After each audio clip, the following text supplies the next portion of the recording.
Well, good evening, folks. Welcome back to the channel. And as always, I thank you all for watching, and I thank all my subscribers.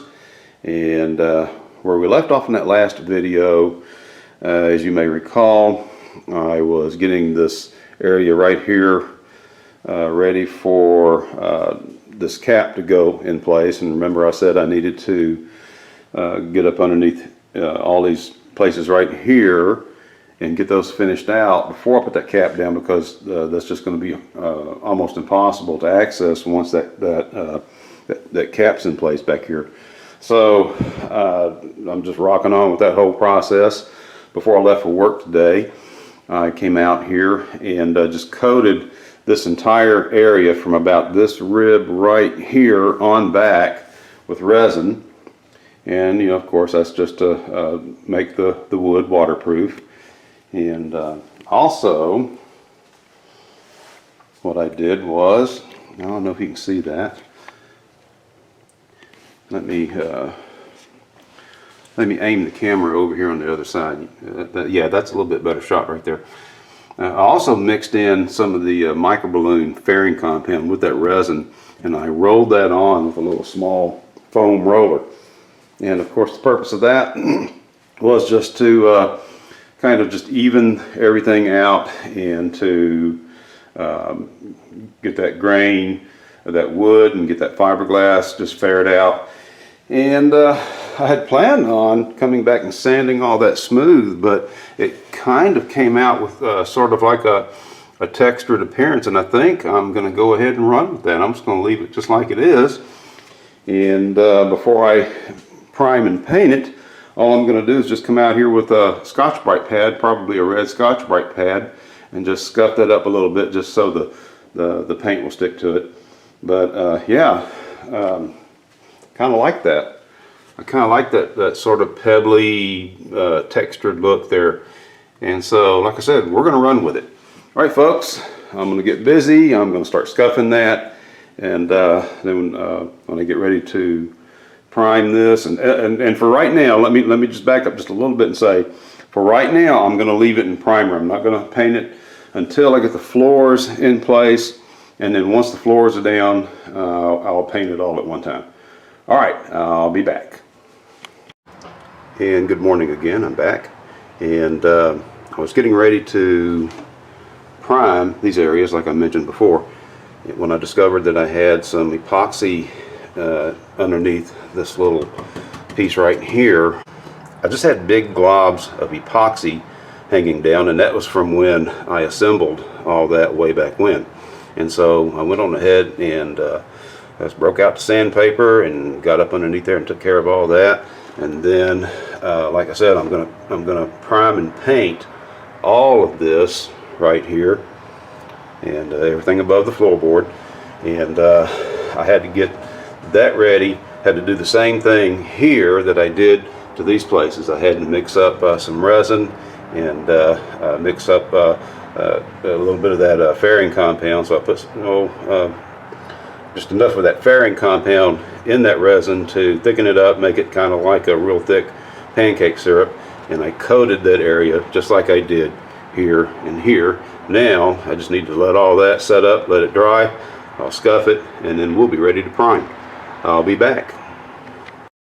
And let me show you what I'm going to be using for the top side. Let me walk around here and just show you. I'm going to use this Rust-Oleum product. The final color for everything up in here, up in this area, right up in here, it's going to be that kind of that sand beige, and I think it's going to really go well with this dark green right here.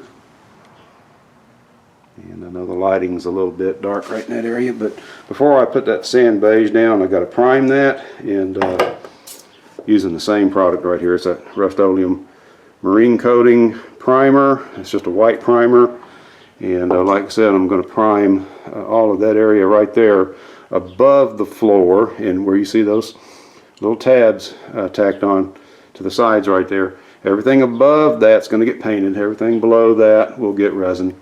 So like I said though, I've got to let those areas dry So I will be back. Well, good morning, folks. I'm back. The resin has dried. I've got it scuffed and wiped down. We're ready to prime.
Okay, folks, that's it. I do have a little bit of detail work to do, especially up underneath the caps. I need to get in there with a little foam brush and touch up some of those corners, but that's it. That's what I was talking about right there. I'm just going to paint these areas. This brace, I will probably leave it like that. I actually kind of think that looks good. But we're one step closer to getting the cap in place. And like I said, I just got a little bit of detail work to do. I need to get some mineral spirits and wipe off the tops of these tabs right here. I don't want that primer on top of those tabs. Probably should have taped that. Oh well, hindsight's 2020. Okay, folks, I've got all my tape pulled off. I've got the tops of the tabs cleaned off, and like I said, hindsight being 2020, I probably should have put some tape down on these and even extended that tape up the sides just a little bit right there, because when I go to bond those floorboards in place, the epoxy, I'd rather have that epoxy bonding to a surface like this right here, as opposed to trying to bond that epoxy to that oil-based primer right there, or paint. It's going to be painted by that time. And I'm about to remove some of this right in here, and again, like I said, that's just so when I lay the floorboards in place, I can smear that epoxy in that joint right there, and so we'll get a good bond. Lessons learned. Yeah, I should have planned ahead a little bit better on that, but you know, when we move forward, we'll know the next time. All right, folks, I've got to turn my attention now to the cap, and let me see if I can get some better lighting right there. I had to shut the garage door down just a little bit, man. It is windy. The wind is blowing like crazy today, and so like I was saying though, I've got to turn my attention to this cap. This is the bottom side of that cap that's going to go across the stern back there, and I've got to get this coated with resin, got to get it sealed, and I've got some other little pieces, parts here too. These are the pieces. There's one here, one right there. They're going to go on the inboard sides of the cap, and I've got to get those sealed also. And so just got a little bit more prep work to do before we get ready to bond this in place. Okay, folks, good morning. I'm back, and like I mentioned in that previous segment, or maybe it was the one before it, don't quite remember now, but I said I needed to coat the underside of this cap with resin. That of course is to, you know, make it waterproof, and to have the first coat on now. I just finished that here just a moment ago, and of course I needed to coat the insides of these pieces, and like I said, those are the pieces that will attach down on the inside of this cap right here. And had some other little pieces, parts too, that needed to be coated in resin. I like to put 2 coats on these, so all I need to do now is just walk away from this, let it dry, and I will get the second coat on tonight. All right, we will see you when that's done. Good morning, folks. I'm getting ready to bond all these pieces in place back here on the stern. Hopefully I will get all that done today. And I say that because before I get started on that, I've got one little task I need to accomplish right here. This is one of those pieces that goes on the inboard side of the cap. It's one of those vertical pieces that's going to attach right in there. And as you can see, I've already got started on this, but I need to cut a little section out right here. And what I'm doing that for is I need a place to mount my toggle switches for my lights and for the sump pump. And what I plan to do is I'm just going to cut this area out, make a little plate, and attach it from the back side, and that's going to be my switch bank. And it's just easier to do that now than it would be to try and take care of that when that's already installed on the boat. So I need to get that done. Hopefully that will go pretty quick, and then we'll be ready to get everything bonded in place. All right, I'll be back. Okay, folks, here's what I was talking about. Just cut this little rectangular piece out right here, beveled the edges, made it look real nice, and I just need to make a little plate now for the back side so I can mount these switches. And probably going to end up having to make a trip over to Home Depot. I haven't decided if I'm going to use real thin plywood right here, or I might get some aluminum, little sheets of maybe like 3/16 aluminum, or maybe 1/8 inch aluminum. We'll just see. It depends on what they have in stock. All right, I'll be back. Okay, folks, I am back, and I had to go to several different places, but I did find a piece of 62 thousandths thick aluminum, and this is what I want to use to mount my toggle switches. And I've got to cut 3 holes in this piece, 3 rectangular shaped holes to mount these switches. And so, since they don't make drill bits for drilling rectangular shaped holes, I'm going to have to break out my file and jigsaw and just very patiently cut those out. All right, folks, I'll be back when that's done.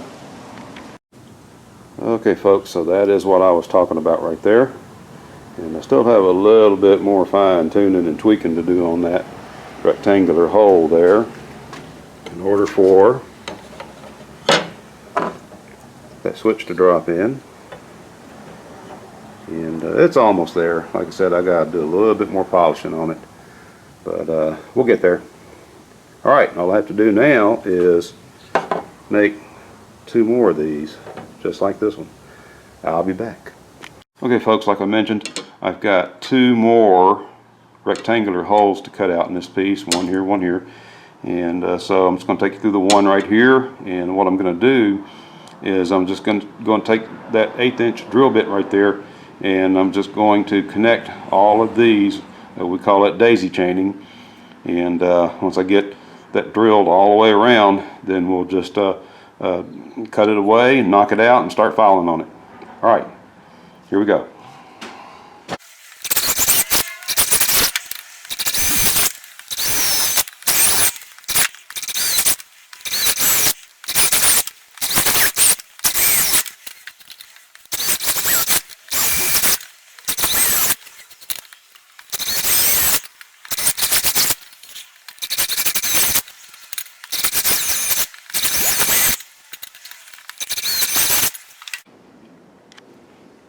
Okay, so now we're going to move over to the workbench, and like I said, we're going to knock this little center piece out right here and then start dressing it down with the file.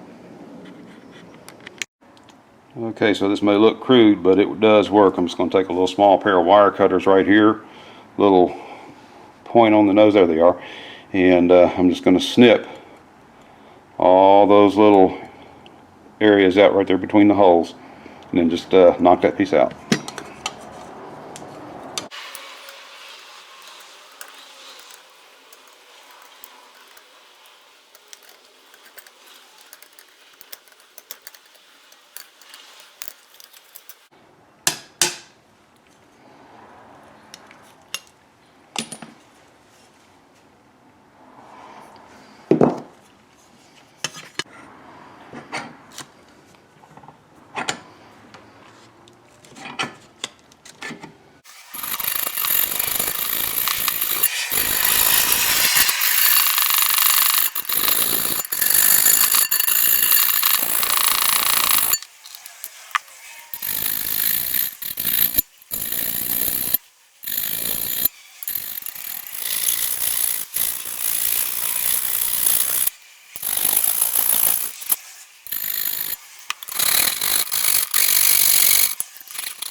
Okay, let's slow that down. Let's see what we got here for a fit real quick. Let's see, remember right, I'm putting this in from the beveled side.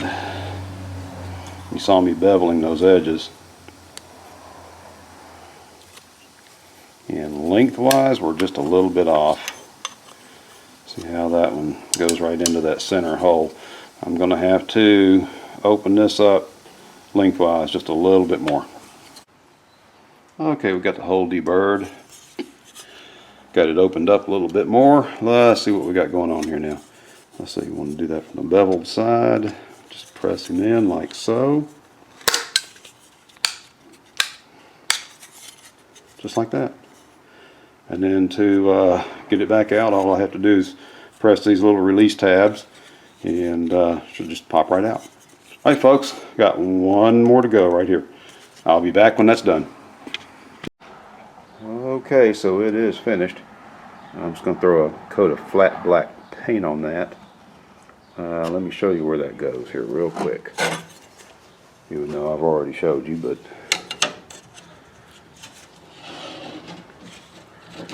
kind of give you an idea of what that's going to look like once I get it attached. I'll have those 3 rocker switches installed in this little panel right here. And I did want that to be recessed. That just keeps us from accidentally hitting those switches when we don't want to hit them. And so that's it. I'll get that painted, get that attached, and then we'll be ready to install all these pieces right here. I'll be back. Okay, folks. So here is what my switch panel is going to look like. I just need to wire up some little pigtails and just hang some wires off of the back of those spade terminals. It will just make it easier to connect everything once I get the wiring run for the lights and for the bilge pump. And also, put that down. Since all of this is going to get covered with fiberglass, I wanted to go ahead and glass around this opening right here. It's easier to do it right now than it would be with it tacked on to the boat in that vertical position. That is taking it's taking a little bit longer to dry than usual. It's a little bit cooler today. We're below average for our temperatures for this time of year. We did have a little cool front come through, and yes, it does affect the resin and the cure time. And so I'm going to go ahead and wrap up this video right there. I can't do anything with this piece until all of this sets up, and about the only thing I have left to do right now. I have just a little bit of finish sanding to do to this piece right here before I get ready to bond it in, but I do want to run wiring before I tack that down. Okay, folks, I am going to go ahead, like I said, wrap up this video right there. Do have some stuff that's like I said, that resin is just taking a little bit longer to cure, and got some other little ticky-tack things to do to this boat right here before I bond those pieces in place. So I do thank all of you for watching. I thank all of my subscribers, and God bless each and every one of you. And as I always say, to our Lord Jesus Christ be all glory. And again, thank you for watching. We'll see you next time.